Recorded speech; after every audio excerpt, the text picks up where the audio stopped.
Muy buenas tardes.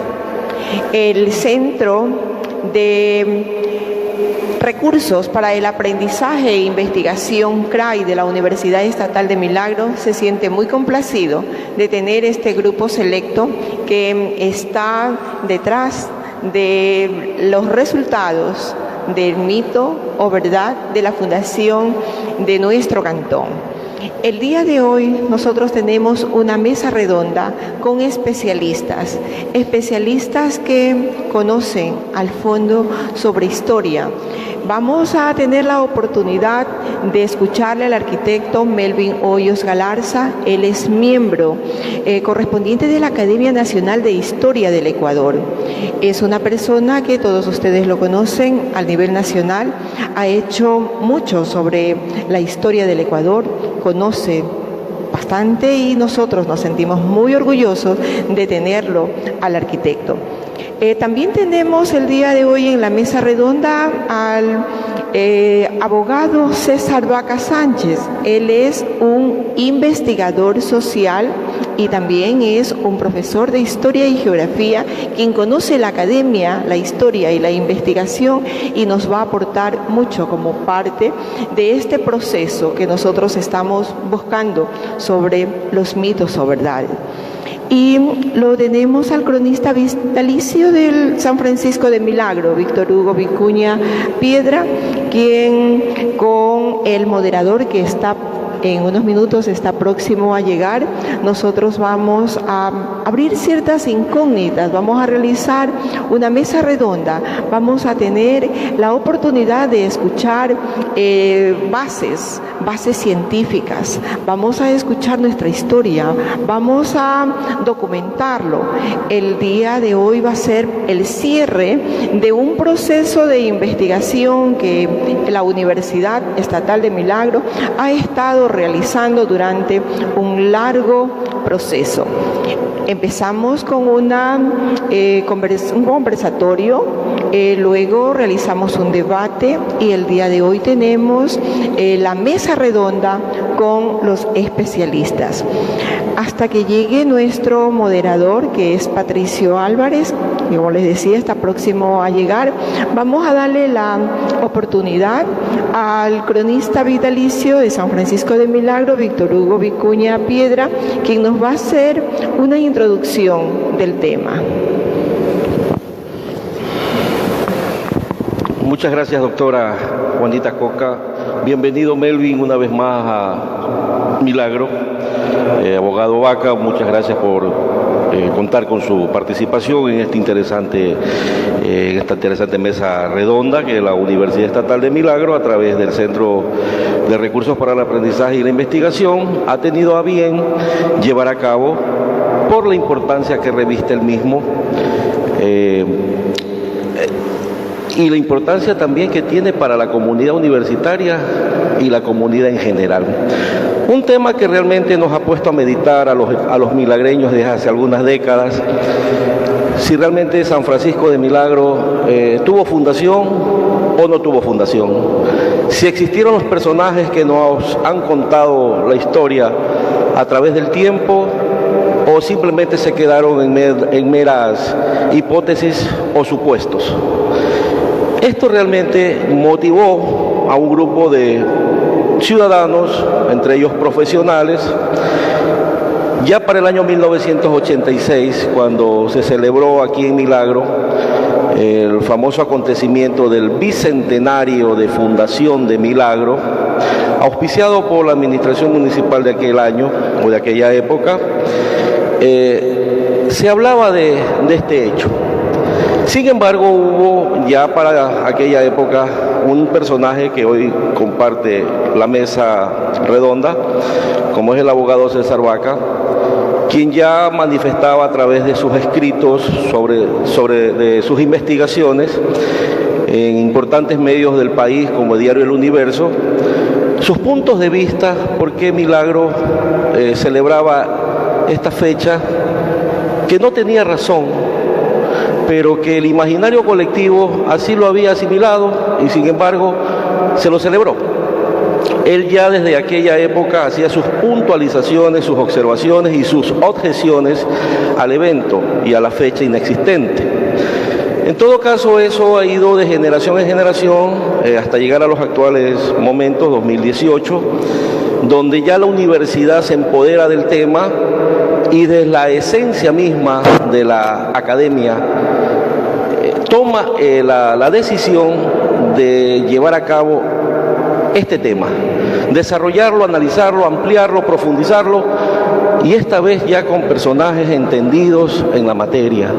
Se ha invitado, como bien ha señalado la doctora Juanita Coca, al arquitecto Melvin Hoyos Galarza, miembro correspondiente de la Academia Nacional de Historia del Ecuador, una persona versada en temas históricos, que ha aportado mucho con sus conocimientos al desarrollo de Guayaquil y del país.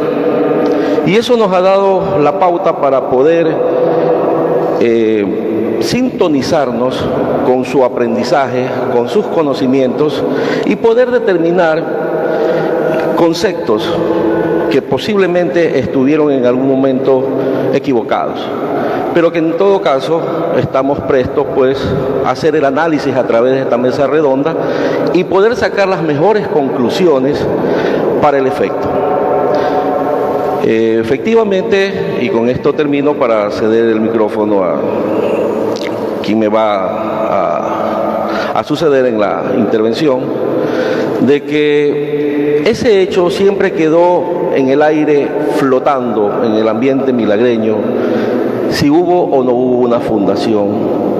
Se ha llevado desde a partir del 15 de diciembre del año anterior, fecha que se toma como referente de la supuesta fundación de Milagro, hasta hoy 16 de febrero, con esta mesa redonda. Ha pasado desde una charla, un debate, y hoy llega a su culminación con este encuentro con los personajes que me honro en compartir esta mesa redonda. También tenemos nosotros un video del doctor Rodolfo Pérez Pimentel, que se los pondrá a disposición de ustedes al final. Vamos a tener la participación de 5 minutos por cada uno de los especialistas y empezamos con el arquitecto Melvin Hoyos Galarza, miembro correspondiente de la Academia Nacional de Historia del Ecuador. Muchas gracias, doctora. Muchas gracias a los miembros de la mesa redonda, a ustedes que preocupados por este tema están presentes. Bien, quiero comentarles algo, primero que nada. Esto para comenzar por el final quizás. Para poder entender este tema, primero tenemos que entender cómo es que fundaban las ciudades los españoles, que eran los únicos que podían fundarlas. Si alguien fundó Milagro, tiene que haber sido un español, ¿verdad? Y los españoles fundaron las ciudades en América para tomarse los territorios que fueron conquistando de forma legal, para su jurisprudencia. Eso lo hacían creando cabildos. Cabildos era coger y formar un grupo de notables que eran los que iban a representar a todos los pobladores del sitio, que iban a ser o como ciudad o como villa, que había dos jerarquías diferentes. El proceso de conquista está íntimamente ligado con el proceso de fundación de las ciudades y se termina en el siglo XVI.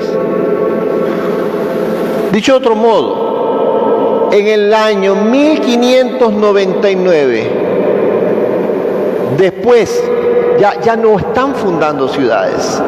En 1597, 98, 99, ya no están fundando ciudades. Está consolidado el proceso de conquista de toda la América hispana.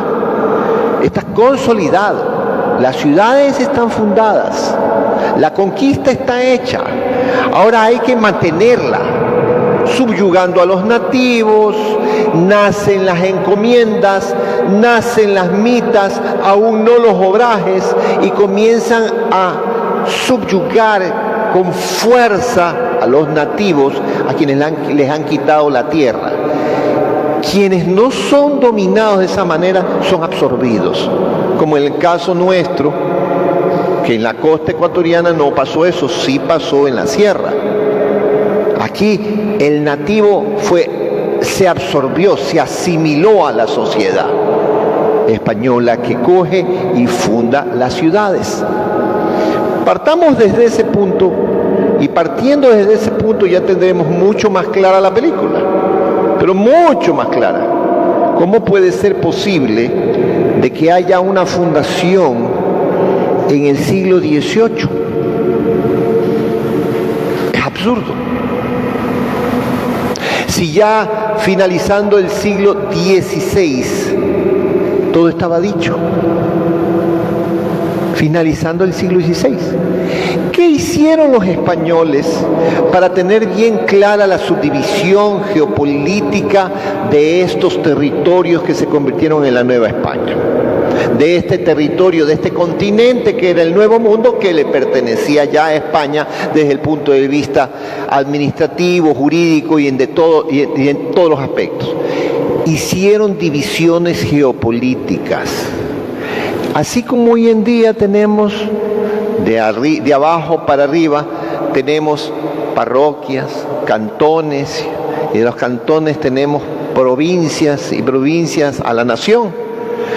Las divisiones geopolíticas para aquel entonces iban desde los corregimientos hasta los virreinatos, pasando por las audiencias o presidencias, ¿verdad? ¿Ustedes piensan que existiendo ya una subdivisión geopolítica con esas características, existiendo en el siglo XVII ya? Recuerden que la audiencia de Quito nace en el XVI, que Hernando de Santillán es el primer presidente de la audiencia de Quito, y es en el siglo XVI. Ya se ha formado la división geopolítica. ¿Ustedes creen que conformada una división geopolítica en estos territorios que los españoles habían conquistado acá en América, todavía se estuvieran fundando ciudades? No tiene sentido. Es que realmente no lo tiene. Lo que sí es factible es que hayan habido fundaciones en donde la documentación de la fundación, dígase actas de fundación, se hayan extraviado, como el caso de Guayaquil. La ciudad de Santiago de Guayaquil cambió de lugar muchas veces, y al cambiar de lugar muchas veces, y al establecerse en un sitio como el que se estableció en el Cerro Santana, y construir con muchos materiales extremadamente perecibles y combustibles, lo lógico es que se hayan quemado estos papeles que confirmaban que el acta de la fundación de Guayaquil definía tal fecha y tal lugar como el primer sitio donde se fundó. Pero esto es otra cosa. Esto es cuando se sabe que la fundación existe, pero no se conoce el documento de la fundación. Entonces hubo que buscar mucho hasta que finalmente Miguel Aspiazu Carbo encuentra de que la ciudad de Santiago, Guayaquil, era la misma Santiago de Quito de la que estaba el documento de fundación en el primer libro de actas de Quito. Esa ciudad había nacido en la sierra, la ciudad de Santiago, y había sido trasladada por Benalcázar hacia la costa en el año de 1535. Entonces, ¿qué es lo que sucede? Estamos en dos casos diferentes. Ciudad fundada, sí, con documento perdido que después de décadas o siglos se pudo encontrar porque se había entendido mal de qué nombre tenía cuando había nacido la ciudad. Pero ciudad fundada en el siglo XVIII, no, eso no existe. Eso es un absurdo. No solo es una inconsistencia histórica, es sostenerlo es desconocer totalmente la jurisprudencia colonial española de cómo funcionaba. Ya para el siglo XVII no se fundaban ciudades. Esto es muy importante tenerlo claro, porque cualquier cosa que se diga con respecto a la fundación de Milagro tiene que nacer o partir desde ese presupuesto, que es un presupuesto lógico, científico, que no admite así absolutamente ningún rechazo. Eso no se puede rebatir, porque sería el único caso en América de una ciudad que haya sido fundada, ojo, fundada entre comillas, cuando ya no se podía fundar nada. Esto quiero que quede bien claro. Podemos ir viendo qué es lo que pasó después. Yo personalmente creo de que la creación de la ciudad de Milagro surge de los pobladores de las haciendas que había aquí en la segunda mitad del siglo XVIII, de que tiene mucho sentido aquella leyenda de San Francisco de Milagro, de ese milagro que le hacen a esta dama enferma, y San Francisco de Asís se piensa que era también San Francisco de Padua, y que el dueño de la hacienda, don Miguel, coge y dice: le voy a poner a mi hacienda San Francisco del Milagro. Entonces tiene enorme sentido esto, es contundente esto, para poder entender de dónde viene el origen de la población, de dónde viene el origen del nombre incluso. Pero pretender de que exista una fundación española o una fundación no tiene sentido. Bueno, buenas tardes. Con todos disculpen la demora, el tráfico en Guayaquil es tremendo, ya ustedes conocen, un día viernes. Bueno, seguimos soy el moderador del evento. Le agradecemos al arquitecto Melvin Hoyos por su explicación muy clara sobre la fundación. Vamos con el siguiente expositor, que es el abogado César Vaca Sánchez, investigador social.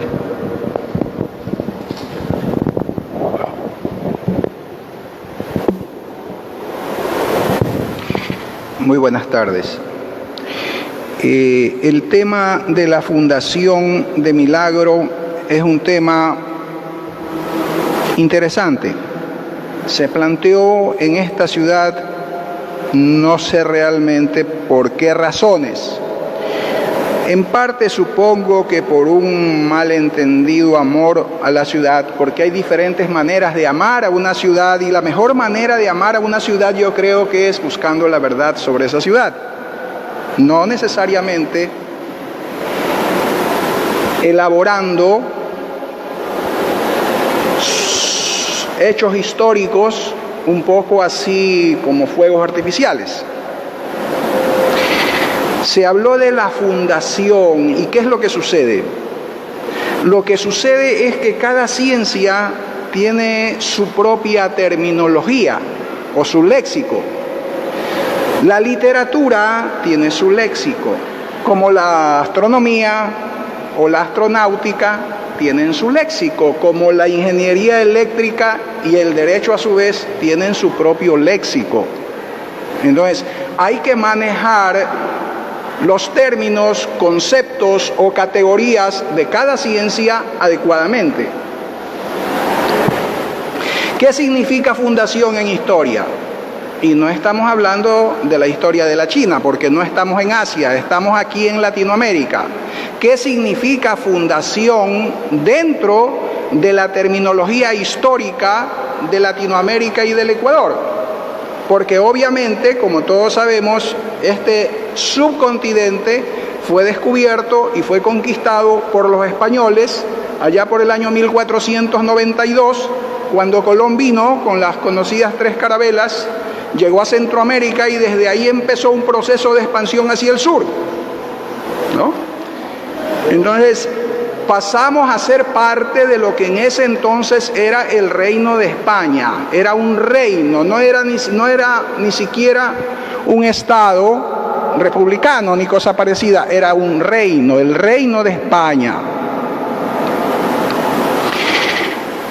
Entonces, después de que Colón llega a Centroamérica, algunos de esos aventureros, audaces, conquistadores, como Francisco Pizarro, su hermano Gonzalo, como Pedro de Alvarado, empezaron a dirigirse hacia el sur del istmo de Panamá. Cogieron algunos barquichuelos de esa época, algunos veleros de esa época, y empezaron a venir por la costa del Océano Pacífico a ver qué encontraban. En Colombia, la verdad, no encontraron mayor cosa, pero ya habían escuchado que había un Tahuantinsuyo acá al sur. Entonces siguieron viniendo, inclusive llegaron hasta Puerto Pizarro, que ustedes lo pueden visitar hoy día, lleva ese nombre en honor a que allí llegó Pizarro. Y la primera ciudad que fundan los españoles, ¿cuál fue? Piura. En el año 1532, la primera fundación española de una ciudad en Sudamérica fue Piura. Luego este grupo de españoles, después de las circunstancias acaecidas en Cajamarca y cosas parecidas con Atahualpa, avanzan dentro del territorio ecuatoriano porque habían escuchado pues que el Inca del Perú andaba por acá, se había ensamblado su historia con la historia de las tribus de acá, de lo que hoy es el Ecuador. En ese tiempo no existía ni el nombre de Ecuador, pues no. Entonces avanza hasta el valle del Iribamba y en el año 1534 funda Quito, la primera fundación de una ciudad en el Ecuador. Esa fundación del Iribamba es la que luego la llevan hacia el norte y se convierte en la fundación de Quito, porque las fundaciones eran móviles. Como se ha señalado aquí, la fundación de Guayaquil también se movió varias veces. Entonces se funda en 1534 en el valle del Iribamba, Quito. Después de Quito se funda por esos mismos años, 1535 quizá, se funda Guayaquil, como se ha señalado ya aquí.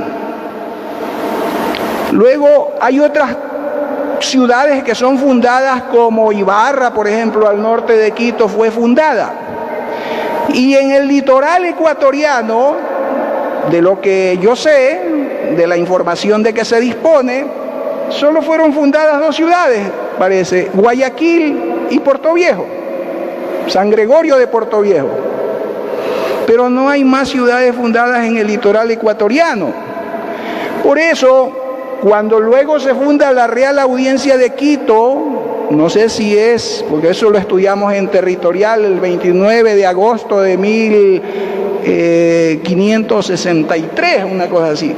Se crea la Real Audiencia de Quito, la primera entidad administrativa de magnitud para que administre este territorio como parte del Reino de España. Entonces, se funda en esa época, pero ya después de eso no hay fundaciones. Solo se hicieron esas dos fundaciones en el litoral. Es que se ha mitificado un poco la palabra fundación.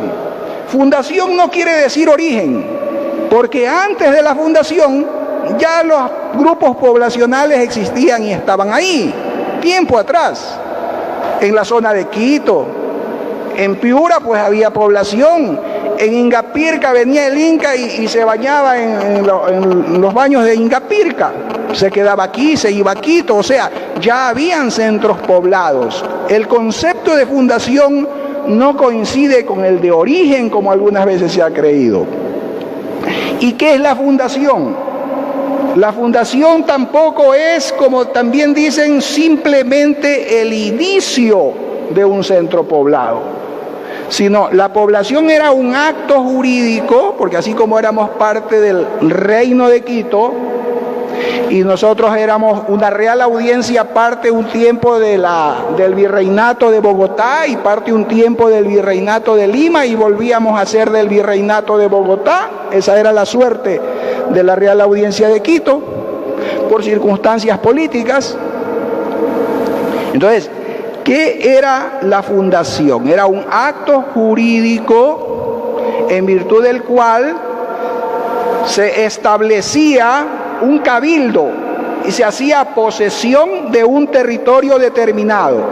Y se le decía al rey de España, señor rey o rey de España, aquí estamos nosotros, somos los, entre comillas, ¿no?, los dueños, los propietarios o los poseedores de todo este territorio porque hemos fundado Quito.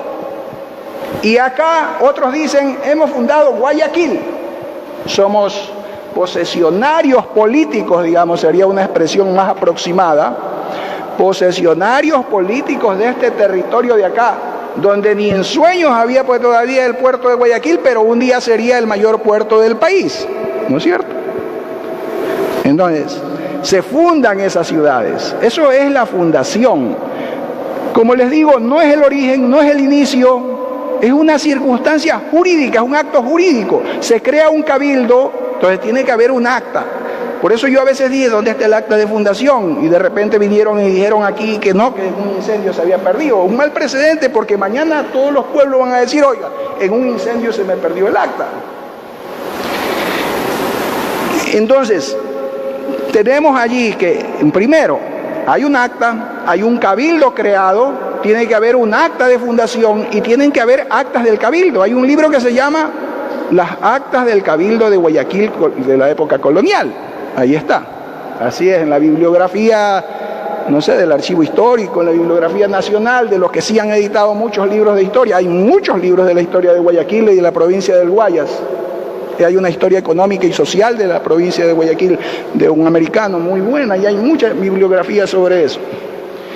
Entonces, pero hay otra circunstancia. Se crea un cabildo, y quizás hasta allí llega la visión de algunas personas. Bueno, es interesante, se creó un cabildo que es un hecho político, pero eso no queda ahí. Se fundan las ciudades para que a partir del cabildo se puedan crear las mitas, los obrajes, se pueda repartir las tierras privadas de esa zona. Entonces, ¿dónde están las mitas, los obrajes que se han creado en esta zona? Tendría que haber pues aquí mitas y obrajes. Hay un famosísimo libro de Juan Pío Alvarado, un lojano prestigiosísimo del principios del siglo pasado, del siglo XX, una obra que se llama Las mitas en la Real Audiencia de Quito, una obra señera y clásica de la historia del Ecuador, de la historiografía nacional. Pío Jaramillo Alvarado, exactamente. Entonces, donde él describe el cuadro patético de cómo eran las mitas, cómo los españoles hacían trabajar a los indígenas 14, 16 horas diarias, golpeándolos, sacrificándolos, arrastrándolos, exigiéndoles. Eran unos centros de explotación, según describe Pío Jaramillo Alvarado. Esas mitas, esos obrajes, las obrajes en la sierra, los obrajes se dedicaban al tejido, a la formación del hilo, del uso de la lana, la formación de telas, porque allá son más importantes las telas que acá por el frío. Entonces, las mitas, aquí en Milagro no ha habido mitas ni obrajes, ni encomiendas, perdón, las encomiendas, palabra que a lo mejor no salía de mi memoria. Las encomiendas que eran las grandes zonas territoriales asignadas a un encomendero. Lo que en Europa eran los feudos, aquí en América Latina, no solo aquí en el Ecuador, pues desde México hasta Chile, se formaron las encomiendas a un español que había venido pues de su país, que pedía al cabildo, le otorgaban lo que hoy sería una provincia, por decir, te otorgan todo Naranjal y todo Machala a un fulano y con toda la población. como decían hasta en la época del gobierno de Galo Plaza, decían así, está en los libros, con indios y todo, ¿no es cierto? Entonces, eso era una encomienda. Entonces, en Milagro habrían habido encomiendas y no las ha habido. No hay toda esa historia. Es decir, nosotros prácticamente no tuvimos historia colonial. Durante la mayor parte de la colonia, los siglos XVI, XVII, XVIII, esto era unas tierras baldías. Selva, perdónenme que les diga aquí lo que había era bastante mosquito y gallareta. Y eso no está mal. Eso no es ofender a la ciudad. Es que tenemos unos prejuicios equivocados. Una ciudad que es mi ciudad, con todo orgullo. Pero no puedo distorsionar la historia. El orgullo consiste en que de su realidad hizo todo un proceso de desarrollo que tenemos que explorar históricamente y que tenemos que reconstruir. Eso es diferente. Y que quienes investigamos la historia estamos ayudando en la medida en que podemos a esa reconstrucción conceptual, a esa reconstrucción teórica de lo que realmente sucedió en este lugar.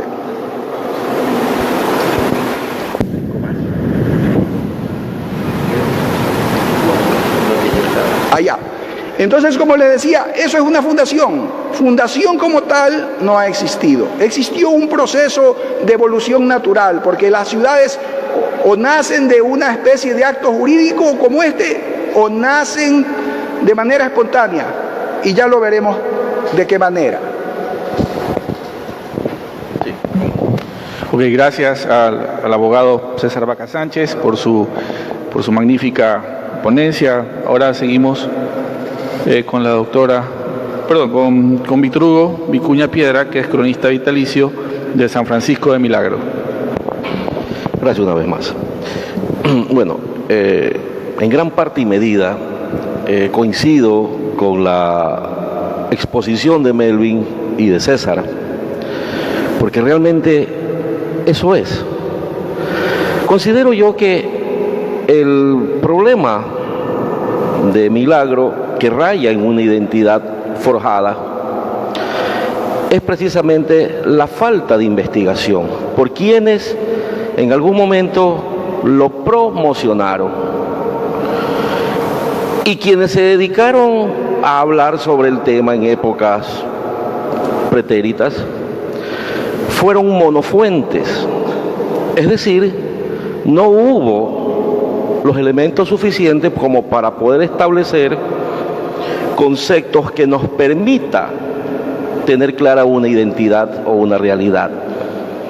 Y desde ahí es que, tomando las palabras de César, ha venido arrastrándose esta distorsión a lo largo del tiempo. Porque Milagro tiene su propia historia, pero no podemos tampoco ufanarnos de tener un linaje español, pues. Y considero yo que quienes han antecedido a los que hemos escrito historia de Milagro, les ha faltado un poco hurgar en los archivos históricos, principalmente el archivo histórico del Guayas, el archivo de la Biblioteca Municipal de Guayaquil, que son campos vírgenes para los investigadores nuestros. Y nos hemos resumido a contar o repetir lo que el autor de tal año lo dijo, pero hoy le agrego algo más. Y eso no es investigar. Eso no es aportar al desarrollo del conocimiento ni del pensamiento de una sociedad, sino por el contrario, seguirla sumergiendo en su desconocimiento. Se lo ha dicho en reiteradas ocasiones, en los diversos debates, foros y escritos inclusive, que Milagro no tenía la importancia en aquella época que se habla de su fundación, como la tuvo Yaguachi, Ocone, Yaguachi Viejo. Milagro va a tener su importancia siglos después, con el advenimiento del ferrocarril y del ingenio Valdés, pero eso es otra parte de la historia nuestra, que por cierto nos sentimos orgullosos, porque de ahí es donde Milagro se va a empoderar de un progreso que a la postre lo va a constituir en la década del 60 y comienzo de los años 70 en la quinta ciudad más importante del Ecuador. Pero todo lo demás es una invención, una fábula, una leyenda bien bonita, bien contada, pero poco investigada. Y en esta parte me permito yo volver a traer como a colación la historia de la virreina del Perú, o de doña Francisca Enríquez de Rivera, ocurrido en 1638, allá en Lima, esposa de Luis Jerónimo Mejía Cabrera y Bobadilla, quien había enfermado de las fiebres terciarias, pero que su curación se da por los indios herbolarios de la región de Loxa o Hiloja, concretamente don Pedro Leiva, que es quien lleva la corteza de la quina para su sanación como infusión. Y eso está escrito, eso basta simplemente con acceder al Archivo Histórico del Perú, al Archivo Histórico Nacional del Perú, y en español antiguo nos cuentan casi idéntico a lo que nosotros por generaciones se nos ha contado. Cuenta la tradición que en 1786 hubo un ex-oidor de la audiencia de Quito, cuya esposa María de Salcedo enfermó de la terrible fiebre palúdica. En versión peruana, cuenta la tradición que en 1638 doña Francisca Enríquez de Rivera enfermó de la fiebre palúdica. Y es ahí donde salta la curiosidad que manifesté en aquel debate de hace unos días atrás. Y qué coincidencia, porque los personajes que habla la historia peruana están registrados. El personaje que habla nuestra ciudad no está registrado. Y se toma a María así al azar, y para que tenga algo de identidad, se la asocia con el supuesto apellido del supuesto esposo, Salcedo, y aparece María de Salcedo. La otra es Francisca Enríquez de Rivera y tiene título nobiliario, condesa de Chinchón. Está la fotografía del virrey, consta en la nómina de los virreyes del Perú, la fotografía de don Luis Jerónimo. ¿Y por qué no aparece en la historia nuestra, al menos en la nómina de los y el busto en que está consagrado en Madrid, España? ¿Por qué? Porque es el primer caso en la América India donde se curó al paludismo con la cascarilla, que después Linneo, un siglo y medio después, es que ya lo lleva con carácter científico y lo propala por toda Europa. Pero eso es mucho después. Y también había asegurado que para confirmar esa identidad, los peruanos consagraron al árbol de la quina en uno de sus cuarteles de su escudo de armas. Es decir, rubrica esa identidad con ese hecho ocurrido en las tierras del Rímac. Nosotros no tenemos eso. Presupongo que alguien en alguna época del siglo XIX conoció de aquello, porque como lo ha señalado César muy bien y Melvin también, el Ecuador contemporáneo en aquellos años o en aquellas épocas pertenecía pues al virreinato del Perú. Y sin duda ese hecho lo conoció alguien y lo traspoló a nuestras tierras como una identidad hasta cierto punto usurpada. Pero no hay tal documento. Decía en el debate que ustedes también, o algunos de ustedes estuvieron presentes, cuando se aseguraba con mucha certeza que en el incendio del año 42, cuando se quema la Casa Municipal de Milagro, se habían también perdido los documentos que daban cuenta del acta de fundación. Melvin Hoyos es guayaquileño y sabe cuántos incendios pavorosos ha tenido Guayaquil, y el más terrible fue el de finales del siglo XIX y el de 1904-1906, y nunca se les quemó el acta a los guayaquileños, o es que el acta guayaquileña era blindada o era algo especial. Y de haberse quemado, había que recurrir pues a los repositorios para poderla tener nuevamente y poder seguir sosteniendo que efectivamente tenemos partida de identidad. Nosotros no hemos tenido a lo largo de la historia ninguna partida de identidad, porque nuestro pueblo surgió de manera espontánea, que se fue cimentando ese desarrollo con la industria que va a aparecer, como dije antes, en el siglo XIX, con el advenimiento del ferrocarril y del ingenio Valdés, y 10 años más tarde con el surgimiento de la poderosa Hacienda San Miguel, porque Milagro fue un mosaico de haciendas, como bien señalaba Melvin.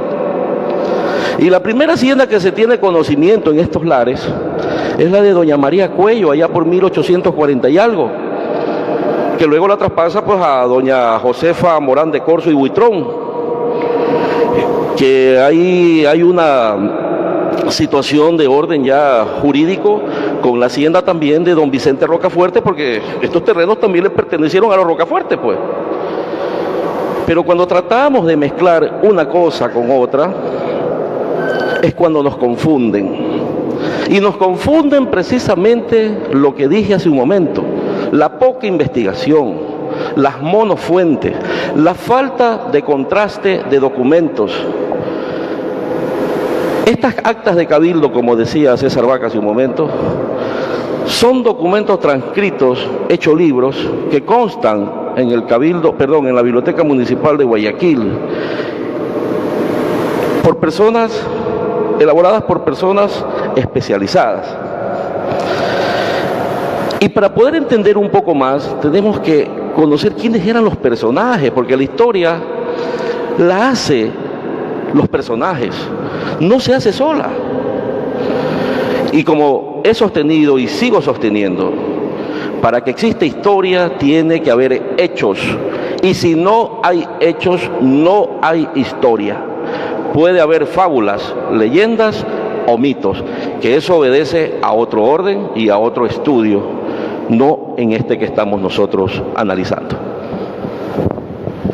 Bien, muchas gracias, Víctor Hugo, por tu exposición. A continuación tenemos un video del doctor Rodolfo. Perdón, unos minutos.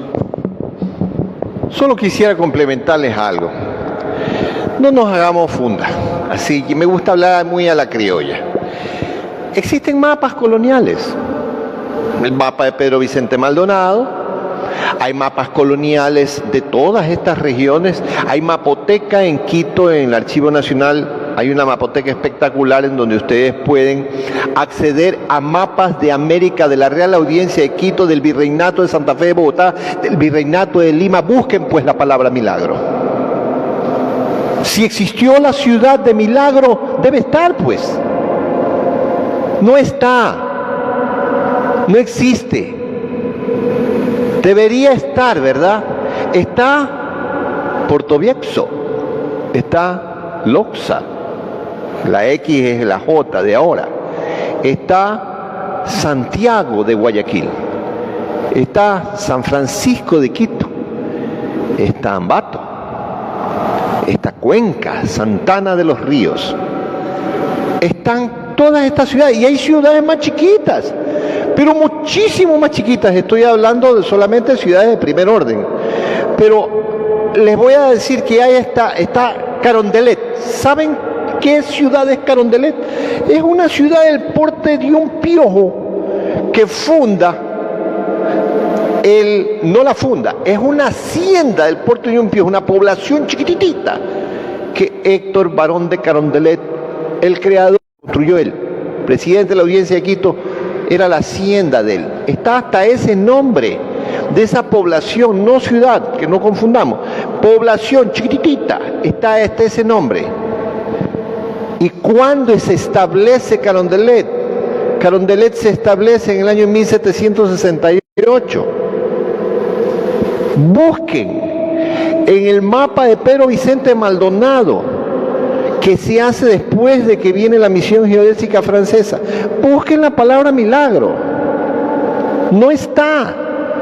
No hay fundación colonial, no hay fundación colonial de milagro, no existe. Milagro no existe en el siglo XVIII.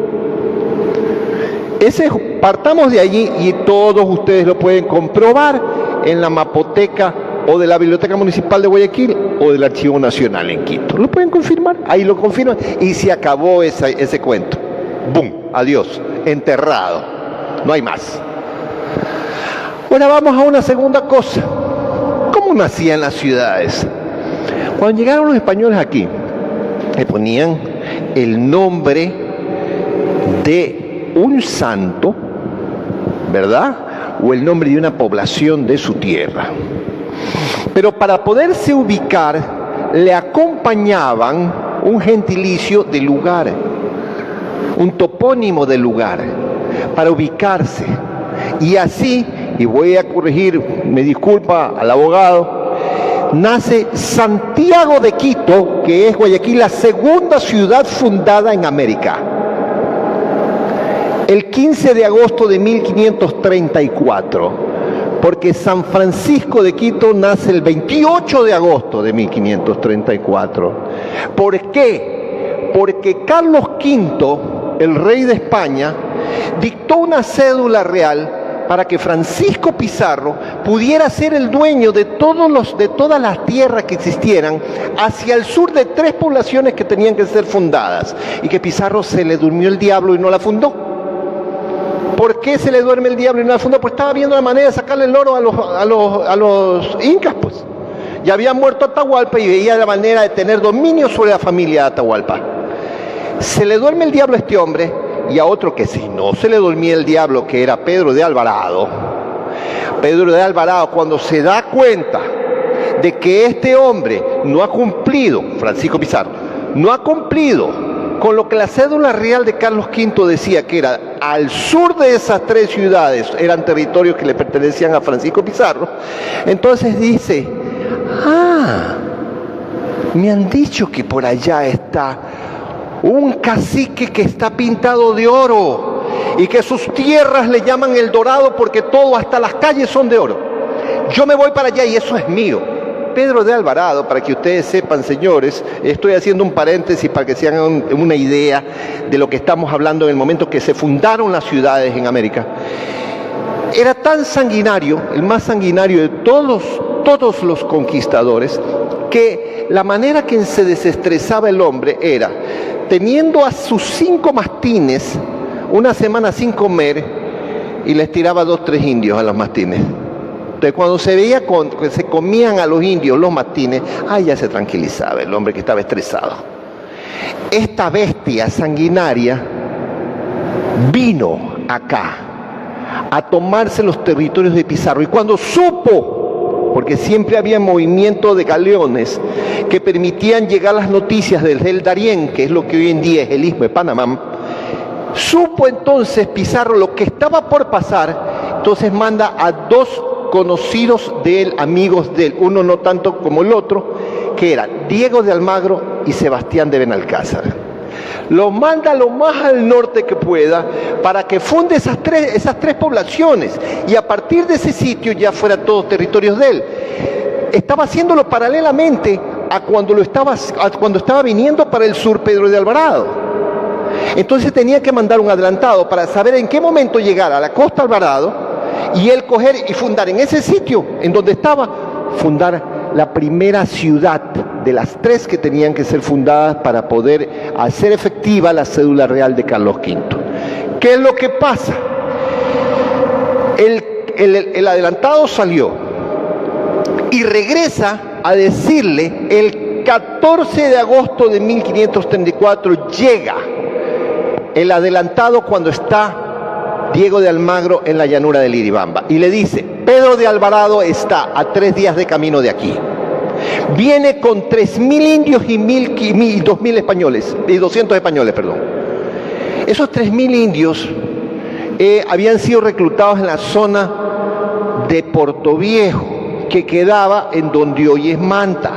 Ahí donde hoy es Manta es donde nació Portoviejo. Entonces, inmediatamente al otro día cogen, establecen cabildo y fundan la ciudad de Santiago de Quito. ¿Por qué Santiago? Porque era el santo patrono de España. Esa ciudad era la que iba a permitir facilitar el proceso de conquista, y era la segunda después de San Miguel de Piura. Vea, San Miguel de Piura. La población se llamaba así, ese es un topónimo natural del lugar, es un término nativo. Fundaba Santiago, ¿en dónde? En una región que se llamaba Quito, con U. Una región enorme que se llamaba Quito. Entonces la ciudad que fundaron se llamaba Santiago. El topónimo era Quito, ¿ok? Nacía Santiago de Quito cuando llega Pedro de Alvarado. ¡Oh, sorpresa! Ya la tierra está tomada. ¡Oh, sorpresa! Esta ciudad está fundada. No se da cuenta que las otras dos no. Hace la negociación. Como sabe que este es un asesino, Diego de Almagro negocia y le dice, te doy 150.000 pesos oro y tú no reclamas. Que 150.000 pesos oro o hay una guerra civil entre nosotros. Acepta al darse cuenta que todo está perdido. Pedro Alvarado le acepta. ¿Ya? Pedro Alvarado le acepta, le entrega los 3.000 indios con los que llega y le entrega 150 de los 200 españoles. Entonces, a estos 150 españoles los coge y se los entrega a Benalcázar, Diego de Almagro, y le dice, anda y funda la otra población, funda la villa de San Francisco de Quito, que no nació como ciudad, nace con un carácter distinto, inferior, de villa. ¿Por qué? Porque solo nacía como ciudad en ese momento la ciudad que llevaba el nombre de su santo patrono, Santiago. La villa de San Francisco nacía, ¿en dónde? También en Quito. Entonces coge a otro Almagro, a otro conquistador de su confianza, que se llamaba Francisco Pacheco, y le dice, allá, al puerto en donde por naturaleza la marea lleva a los galeones, funda la ciudad de San Gregorio, en ese puerto viejo. San Gregorio del Puerto Viejo, del viejo puerto donde llegaban por naturaleza, la marea llevaba a los galeones. Y ahí están las 3 ciudades, San Gregorio, Santiago y San Francisco. Y la primera que se había fundado, San Miguel, si Milagro existiera como ciudad española, debía tener un nombre nativo para ubicarse en el mapa, que podía ser, como le dije a Víctor Hugo, Chirijo, y el nombre de algún santo. Y entonces la podríamos encontrar en los mapas coloniales. ¿Hay alguna ciudad así en los mapas coloniales? No, no existe.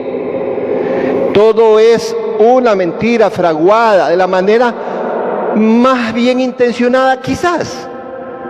Pero no es posible que una ciudad del valor que tiene hoy por hoy Milagro, de la importancia para la nación que tiene hoy por hoy Milagro, sustente algo tan importante como la partida de nacimiento en una mentira.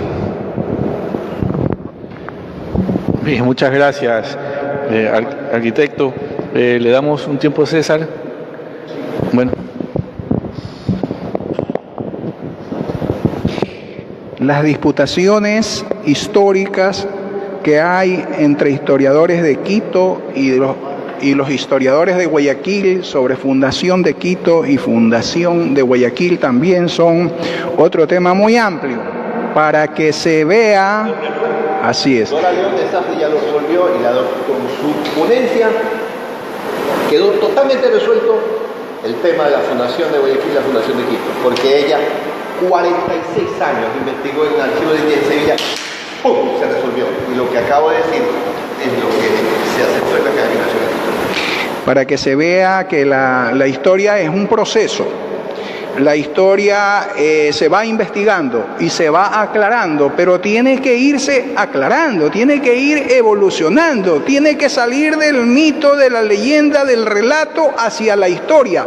Y la historia es una ciencia. Hace mucho, en especial en el siglo XIX, se formó la ciencia histórica.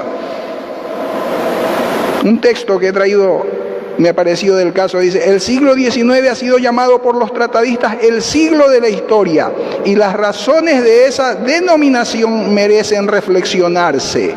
Entonces, se fundó la historia ya no como relato, ya no para elogiar a un personaje, a quien ejerce el poder, al rey, a los generales, a los militares, no. La historia se va creando como ciencia objetiva de investigación de la verdad, y hacia eso tenemos que avanzar en todos los lugares, y nosotros no podemos hacer una historia que no tenga lugar como localidad en la historia de la provincia y en la historia del país. Nosotros no podemos quedar fuera de foco, fuera de lugar del contexto histórico nacional. Eso es importante. Yo decía que, volviendo al tema de Milagro, nosotros tenemos aquí una leyenda, la leyenda del nombre, de la que quiero hacer un breve análisis, porque es necesario. Pero yo creo, bromísticamente, se me ocurre que al lado de la leyenda del nombre hoy tenemos una leyenda de la fundación, porque esto resulta ser una leyenda también. Entonces, la leyenda del nombre, ¿qué nos dice? Es que hay una leyenda que ha confundido a los milagreños. Hay una leyenda que no está mal que se haya creado, que está bien que se haya creado, porque la historia también fue literatura, la historia universal al principio, y va despojándose de la literatura y va convirtiéndose en ciencia. Entonces, la leyenda del nombre de Milagro no es sobre el origen de Milagro, primera señalización. La leyenda del nombre de Milagro es sobre eso, sobre el nombre de Milagro. Responde a una interrogante que no es cuándo, cómo nació Milagro, no. La leyenda del nombre de Milagro responde a la interrogante: ¿por qué le llamaban Milagro a estas tierras? Esa es la interrogante. Entonces dice, empezaron a decir: ¿por qué estas tierras se llaman Milagro? Entonces alguien, y la verdad es que yo no sé quién, pero en el futuro lo voy a investigar, tenemos que investigar quién creó la leyenda del nombre de Milagro, del nombre de Milagro. Entonces sale una leyenda parecida a la que tú señalas de la virreina de Chinchón, de Lima, del virreinato de Lima. Sale una leyenda calcada sobre esa leyenda. Entonces, pero ¿cuál es el problema? ¿En qué consiste la leyenda? Que aquí había venido un supuesto caballero que era don Miguel de Salcedo, que cuando yo me fui al archivo histórico en Quito, revisé el listado de los oidores de la Real Audiencia de Quito y no había Miguel de Salcedo, una. Y que la señora de Miguel de Salcedo, doña María de Salcedo, pues se supone alguna dama elegante de Linajuda, ¿no? Entonces, esa es la leyenda inventada. Enfermó, pero no es la única que enfermaba de eso. ¿Por qué? Porque estos son territorios tropicales. En la medicina hay un área que se llama la medicina tropical y hay una historia de la medicina tropical, porque hay un conjunto de enfermedades que solo se dan dentro de estos climas. Mauro Madero ya lo dice precisamente en la medicina tropical de Guayaquil. Ya. Estos son tierras palúdicas y yo les invito a leer A la costa, un libro que yo leí en quinto o sexto año del colegio, bellísimo, de Luisa Martínez. Y A la costa relata, no son zonas de caña, son zonas cacaoteras, principalmente las zonas de la provincia de Los Ríos. Se presentaba el mismo problema, el paludismo.